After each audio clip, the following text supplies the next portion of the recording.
Hey friends, if you wish to remove password protection for an Excel workbook, then please watch this video.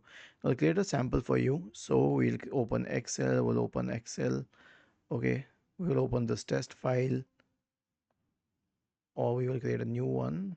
Okay, we'll write test here, and then we'll click on file, we will select info, we will select protect workbook, we'll select encrypt with password, we will enter the password. Okay, hit enter and then enter the password again. Hit enter for affirmation. It is in yellow, which means it's password protected. Now click on save as, select a good location. Okay, let's say that we're saving it on the desktop. Okay, and then we have saved it. Now I'll go to that location, I'll close this file, and then I will try to open it. Okay, it will prompt for the password, so I need to know the password to decrypt the password. Okay, I'll enter the password and I'm in. Now here's what I have to do. Click on file, select info, select protect workbook, select encrypt with password and delete the whole field.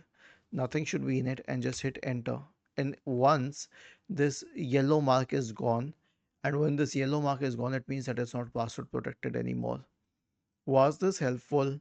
If yes, then please subscribe to the channel. If not, then let us know in the comment section of the video on how we could help you further. Thank you for watching this video and have a nice day.